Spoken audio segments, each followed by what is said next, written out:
The amendment. Thank you, Mr. Chair. I rise in support of this amendment, which takes millions of unspent funding from the big ugly law, funding ICE, and redirects those resources to affordable housing and homeless programs. Mr. Chair, you know, the president promised to take violent criminals off of our streets. Instead, decent, law-abiding persons are disappearing before our eyes.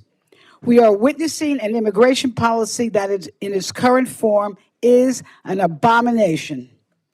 Due process undermined, families ripped apart, businesses disrupted, and billions of taxpayer dollars poured into tactics that do not make our communities safer or our country stronger. And back in Palm Beach County, what some in Florida call the beast of the belly, in Florida's immigration crackdown, our community is paying the price. Businesses are losing workers, families are living in fear, and the impact is reaching every corner of our community. Teachers are seeing children afraid to come to school.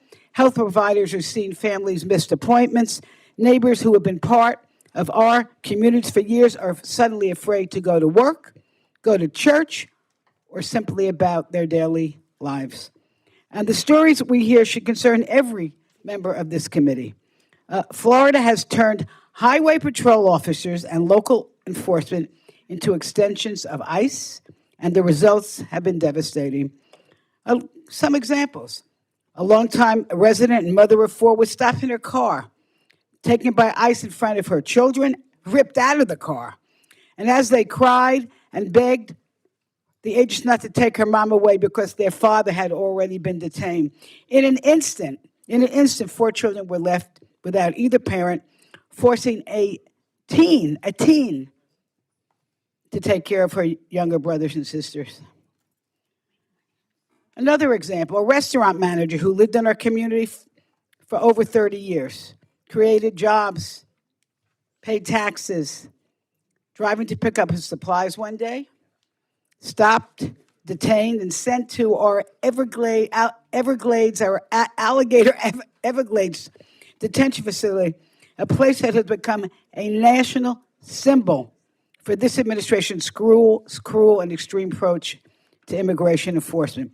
These folks are not violent criminals. The American people were promised the president was going to focus on. These are parents, they're workers, they're caregivers, people who have built their lives, supported families, and contributed to our communities. And instead of focusing resources where they belong, the Republicans have handed ICE first $75 billion in that big ugly bill, and now another 70 just this week. More money, more detention, more enforcement power with no meaningful reforms, no accountability, and no real oversight. And think what we could do with even a fraction of those resources. We could help, as this amendment would do, help families put a roof over their head.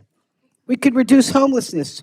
We could invest in safer, healthier communities. That's what this amendment does. That's why I'm supporting it.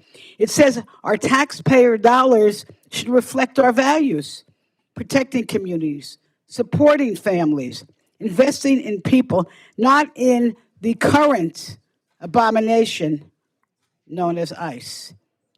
I support this amendment, and I yield back.